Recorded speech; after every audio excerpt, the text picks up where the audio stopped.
Hello, everyone. My name is Justin Sislevich, and I am a PE physical education major at MSU Denver, and which basically means that I aspire to be a PE teacher one day.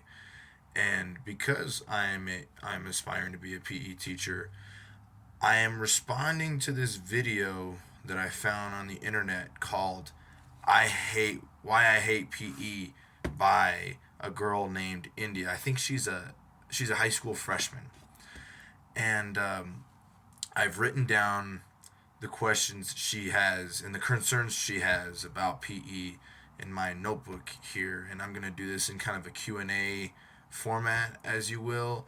I'll go by each one by one of each concern that she has for PE, and I'll give my response to each of those concerns. And for me, as an aspiring PE teacher, I my mission is to have everyone in my class enjoy PE and enjoy physical activity, so they can live the rest of their lives with the enjoyment of physical activity. You know. But anyway, we'll get started.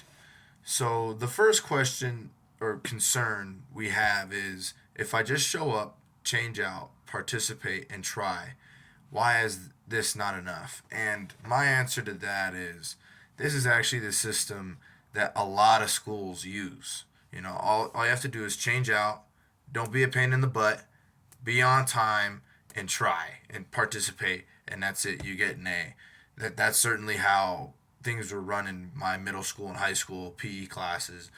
But I would say, from the education that I've received at MSU Denver, I would say that that's the wrong way of doing things at PE, because you're not really teaching skills and concepts of the different sports that we feel as if we need to teach all of you to to learn about these different sports, and to carry them on with you for the rest of your lives. So, and by doing that, we got to have assessments, we got to have tests, we got to evaluate your skill levels, your content knowledge. So you just don't pass our class with an easy A like recess. Our class should not be treated as recess, because it's a very important class. In my opinion, the most important class you will receive in school, because it sets the foundation for the rest of your life. It helps you build good habits. But anyway, that's my spiel on that. And we'll go on to the second one. Why take tests in PE? They just throw me off. What I just explained. I'm sorry to come off a little aggressive there, but I just explained it about how testing evaluates your knowledge and your learning of the content we're teaching you. So when you graduate high school and you leave school, you'll be able to go to a beach, and go and play sand volleyball and know what to do, or you can go and play other sports at a park somewhere and know what to do in different circumstances in your life, which can be important social situations, because sports and physical activity is a very social thing too. And I'm sorry, I'm getting a little off topic, but you'll see how this relates. Um, the reason why I'm mentioning all this is because we take those tests so we can evaluate your knowledge, so you'll be able to carry that knowledge over if the test shows that you have learned a lot and you're grasping the concepts of our teaching. And if you're not and you're struggling, that's a tool for us to understand where we're going wrong in our instruction and our curriculum, and what we need to implement in our instruction for you to grasp the concepts, to comprehend the concepts that we're teaching you. So, yeah, that's my answer to the second one. The third one is, this is more of a complaint in my opinion. Kids try too hard in PE. They think it's the Olympics. Well, here's my mentality. If you're not doing something with 100% of your effort, you're wasting your time. So I actually appreciate those kids that try hard like it's the Olympics. Now, should they be yelling at their teammates and yelling at officials and stuff like that. No, because that's not sportsmanship. Okay, that's not a behavior that's going to translate well into the real world. But kids that try hard, and that play their hardest, that is going to translate into the real world. I wish, and with the behavior stuff, like the attitudes, and the calling out teammates, us teachers have the responsibility to make sure that doesn't happen. If it does happen, to nip it in the bud and make sure it doesn't happen again. But with the trying hard and giving full effort, I'm all for it, and you should do it as well. And maybe you'll enjoy it more if you put in the effort. So we have the fourth one, changing. Why do we need to take off our comfortable clothes to get sweaty? Well, it's for your personal hygiene, and in the real world, personal hygiene is very important. When you're going to work, when you have a professional job, in your social life, interviewing for jobs, it's very important to have a good hygiene, a personal hygiene, to be clean and to smell good and all those things. And that is translating. That's a real life skill that is translating. And we're trying to teach you that to maintain your cleanliness. That's why we make you change for PE and change back into your comfortable clothes for the rest of your classes. So yeah, we don't just teach sport, we teach life skills too. So yeah, that's one of them. Fifth, in a unit, you spend all this time learning how to play the game, but you don't get to play it until the last 3 days of the unit. Well, the reason why we do that, most of us do that, not all PE teachers do that, is because we understand. Sorry about the siren. You students need to realize that we need to teach you the basic skills of the activity or the sport before you play a full scale game. And the reason why that is because if we put you in, no offense, if we put you in a full scale game without any prior knowledge or prior training, it's going to be a mess out there, and it's going to be completely unenjoyable and a waste of time. And it's going to be very hard to watch for us too. And you won't learn, most of all, you won't learn anything. So it'll be a massive waste of time. So it's important that we teach you the skills and assess your skills and evaluate, so we make sure that you're ready to play a game before you even play it. But in our instruction, I think you make a point, and we should implement lead up games, small lead up games before a full scale game during the practice session of the unit. What I mean by that is, for example, let's say in a basketball unit, instead of doing 5-on-5 in the practice session, you can do we can do 2-on-2, 3-on-3, 1-on-1, small sided games, just to get the feel of game speed, and while you're not being overwhelmed by the sheer numbers of how many players are supposed to be on the court or the field at the same time. So, yeah. Sixth, most PE teachers are out of shape and they can't do what they're asking us to do. Well, I think us PE teachers, we should take responsibility for that, and we should practice what we preach. I know that I aspire to, and I try to every day, by being active every day, I still work out, I still pick up basketball, whatever. I still try to keep myself active, because I enjoy it, one, and two, I try to live up to that model of I practice what I preach, and I think as PE teachers, as leaders, we got to do that, and I don't like to speak on others, but if you've had a teacher, which I'm assuming you have from this question or complaint you've had about PE, that you've had a teacher like this, it's just, you never know life circumstances that it makes them hard. It makes it hard for them to go and work out. Or you got things like age, where your body slows down, and you're not able to do the things you were able to do 10 years ago, 20 years ago, and you end up being out of shape. That's just how it is. But I think we should practice what we preach and stay active. So I think that's a good point that you make. And then 7, teachers are trying to get us to lose weight and to be active, but it's not working. Well, this is another thing where I think there's a flaw in the instruction, which your PE teacher taught you, whoever said, "Oh, you gotta lose weight."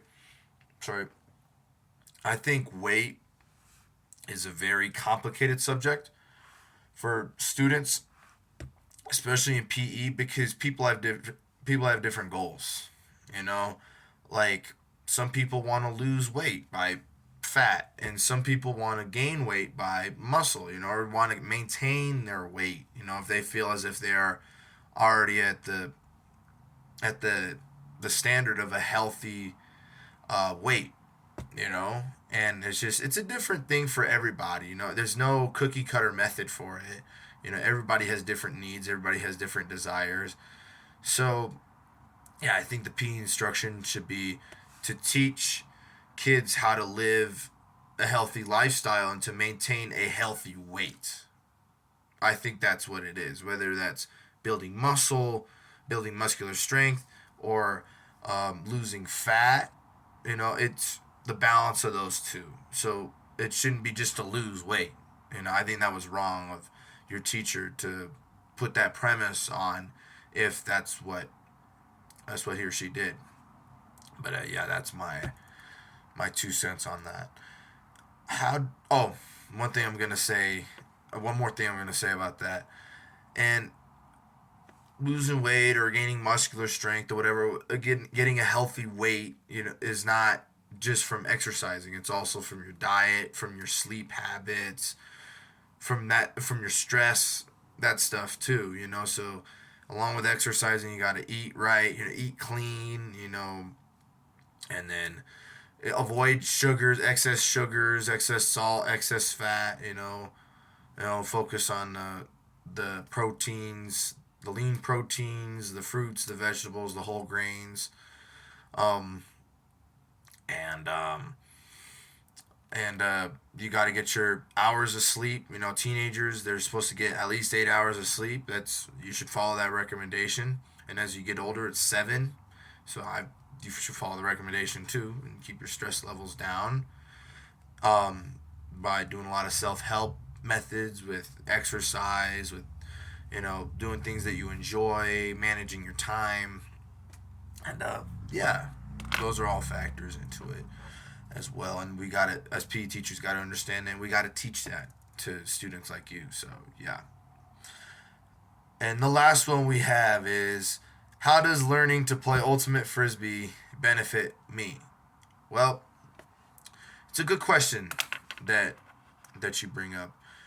Well, what we try to do is we try to do multiple things in PE, and one of them is to expose you to the different activities, to expose you to a variety of activities, so you can kind of get a feel for every one of them. Most to all activities that are out there.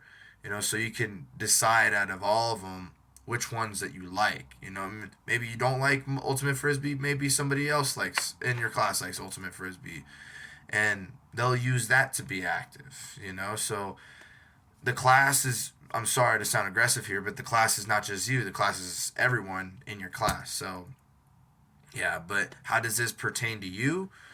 Well, I think ultimate frisbee is just not about learning ultimate frisbee. It's about working on your hand-eye coordination skills. With the throwing and the catching, that helps, like I said, your hand-eye coordination, which also helps with work-related skills like writing, typing, whatever you may do. Even driving is hand-eye coordination. So yeah. And even other sports that you play, are hand-eye coordination. So that strengthens that, and tactical things, like how to it's critical thinking. We like to say it's like a game of chess.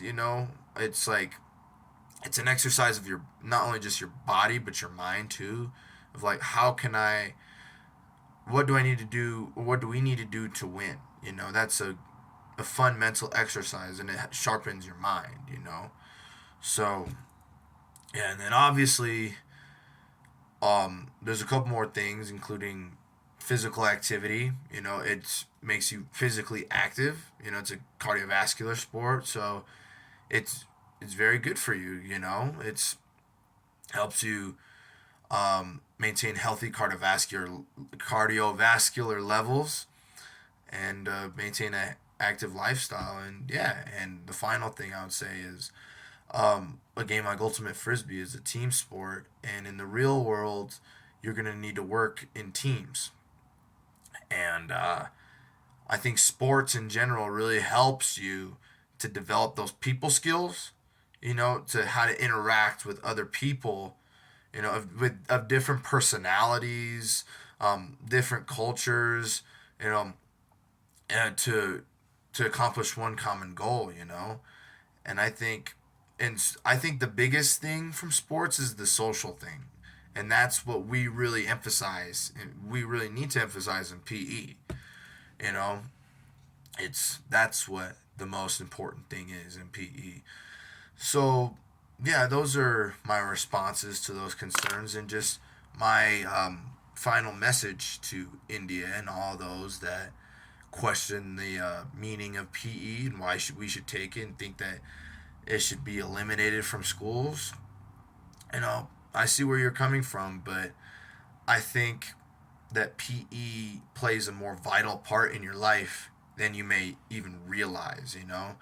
Because, you know, learning math, science, social studies, English, that's all important. That's all great. But PE is where you really learn the essential life skills that are going to carry you through life, no matter what you do, and that includes physical activity, hobbies, selecting hobbies that you may want to do in your free time that are good for you, physical activity, um, awareness about your health, and how to, optimize health mentally, emotionally, and physically, and how to socialize with other people, because I think that's, like I said, that's a very key skill in the real world. So, yeah, and that, my personal opinion, I think that's the reason why PE is the most important subject at school, and I think it should be taken seriously. So, yeah, because PE teaches you the life skills. At least it should. So those are my responses to India's video, why I hate PE, and to all of those that feel the way she does. Thanks for your time. Have a great day.